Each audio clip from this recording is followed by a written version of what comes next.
Halo sobat, kali ini saya akan membahas tentang dark psikologi atau psikologi gelap.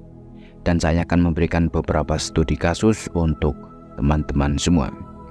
Ketika sahabat memikirkan perilaku gelap, sahabat akan dimanfaatkan jika berpikir bahwa itu hanya berlaku untuk kejahatan apapun yang menempatkan sahabat di halaman depan harian atau menjadi film panjang di saluran kejahatan.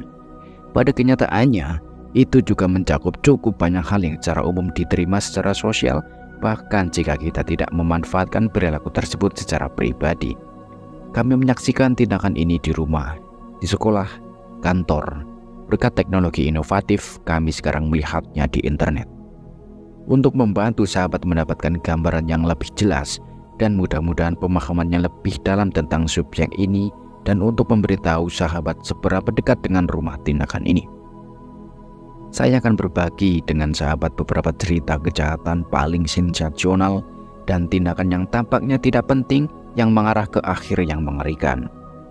Studi kasus 1, berita pembunuhan brutal seorang anak laki-laki berusia 14 tahun. Sifat pelaku mengontrol, menyalahgunakan, manipulatif, saluran tertutup, yaitu game online. Ini adalah kisah tragis seorang anak laki-laki dari sebuah rumah yang kokoh. Dia memiliki hak istimewa yang sama dengan remaja manapun di usia dan kelompok sosial yang sama. Dia memiliki ibu yang mendukung dan ayah yang berusaha untuk menyediakan. Ibunya mengambil semua tindakan pencegahan yang diperlukan seorang ibu untuk melindungi putranya dari dunia internet yang invasif. Game online hanyalah hal lain yang akan dinikmati oleh remaja laki-laki. Selama dia tidak menghabiskan lebih dari waktu yang tepat untuk itu, dia seharusnya baik-baik saja. Tapi pelaku yang hanya 4 tahun lebih tua punya rencana jahat. Dengan hati-hati memanipulasi korbannya yang masih muda dan mudah dipengaruhi dengan kebohongan, dia menipu anak laki-laki itu untuk mengunjunginya di tempatnya di mana dia melakukan kejahatan yang kejam. Itu adalah salah satu kasus yang paling mengganggu, apalagi saat sahabat mempertimbangkan usia korban dan pelaku. Namun terlepas dari usianya, pelaku menunjukkan semua sifat predator yang terkait dengan psikologi gelap dan mematikan kehidupan hanya untuk menegaskan kendali. Studi kasus 2, berita kasus KDRT terburuk. Sifat pelaku penyalahgunaan secara fisik, manipulatif, saluran kontrol, hubungan. Cinta memang adalah hal yang indah. Ketika sahabat menjalin hubungan dengan seseorang, sahabat masuk dengan harapan bahwa orang ini akan mencintai dan merawat sahabat, bahwa sahabat akan memelihara dan melindungi satu sama lain. Dalam bahasa cinta modern, itu adalah sahabat dan orang yang melawan dunia. Dan memang itu dimulai dengan cara ini dalam hubungan ini. Seorang ibu tunggal yang bekerja keras untuk merawat dan menafkahi putranya bertemu dengan pria menawan, yang pada dasarnya adalah apa yang selalu dia doakan dalam diri seorang pria. Dia menawan, perhatian, dan sepertinya mencintai putranya sama seperti dia mencintainya. Untuk sepenuhnya membuat dirinya tersedia untuk keluarga muda ini, dia berhenti dari pekerjaannya dan mengabdikan dirinya untuk merawatnya sampai sifat gelapnya yang sebenarnya muncul. Menggunakan cintanya untuk keluarganya, dia memanipulasinya untuk mengisolasi dirinya dari orang-orang terdekat. Dia mengatur hilangnya pekerjaannya yang mengakibatkan hilangnya rumah. Ini memastikan bahwa dia sepenuhnya bergantung padanya. Dia memindahkannya ke apartemennya sendiri, di mana dia terus-menerus mengalami penyiksaan sepanjang waktu yang melibatkan beberapa perawatan yang paling tidak manusiawi.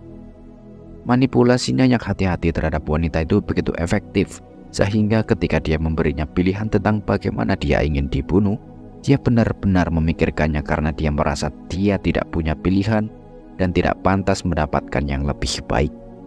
Kesempatan dan tindakan keberanian di pihaknya menyebabkan dia menyelamatkan dan memenjarakan pelaku. Studi kasus ketiga, berita seorang minister of God terkemuka dituduh menganiaya anggota di bawah umur. Sifat pelaku manipulatif, mengendalikan, egosentris, saluran agama. Ada hubungan sakral antara pemimpin agama dan pengikutnya. Pemimpin dimaksudkan untuk menjadi kompas moral yang mengarahkan pengikutnya ke jalan yang benar untuk menjalani hidup mereka. Selama bertahun-tahun, terlepas dari agamanya, para pemimpin telah menyalahgunakan posisi kekuasaan mereka dengan memilih untuk memainkan referensi Alkitab tentang peran domba dan gembala. Kecuali alih-alih menjadi gembala, mereka memilih menjadi serigala. Telah mengukuhkan keasliannya dengan mengklaim memiliki komunikasi langsung dengan Tuhan, pemimpin agama ini menipu anggotanya dengan visinya. Pada titik tertentu, dia menyatakan dirinya sebagai Tuhan dan mengklaim dia tidak memiliki mandat untuk tidur dengan 7 perawan yang kebetulan juga masih di bawah umur. Dia kemudian didakwa ke pengadilan dan dihukum karena kejahatan tersebut. 3 kasus di sini sensasional, tetapi pelajarannya adalah apa yang saya ingin Anda perhatikan. Kejahatan-kejahatan ini tidak acak, jenis kejahatan mendadak. Ini melibatkan pengaturan hati-hati yang mempersiapkan para korban dan menarik mereka ke dalam kepercayaan dan keamanan palsu sebelum mereka menyerang. Faktanya, cara peristiwa itu dimainkan mengingatkan pada permainan peran antara pemangsa dan mangsanya. Pertama, korban dikuntit dan diamati, kemudian berdasarkan informasi yang diperoleh selama proses pengamatan, predator melakukan gerakan.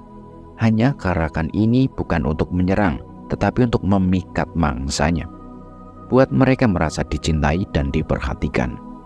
Mereka seperti memakai topeng dan menggambarkan karakteristik yang mereka tahu menarik bagi korbannya. Secara bertahap, kepercayaan dibangun. Tujuan selanjutnya adalah membuat mangsanya bergantung pada mereka. Apakah itu ketergantungan finansial, ketergantungan emosional, atau ketergantungan spiritual? Hasilnya tetap sama. Mereka ingin merasa dibutuhkan. Kemudian, mereka mengisolasi mangsanya. Setelah itu, mereka menyerang. Tidak pernah seperti kejahatan yang Anda curigai atau lihat datang 1 mili sejauhnya. Ini seperti lagu dan tarian rutin yang membuat predator unggul dan membuat korbannya rentan. Dalam bab berikutnya kita akan membahas betapa rentannya kita. Terima kasih sudah menonton.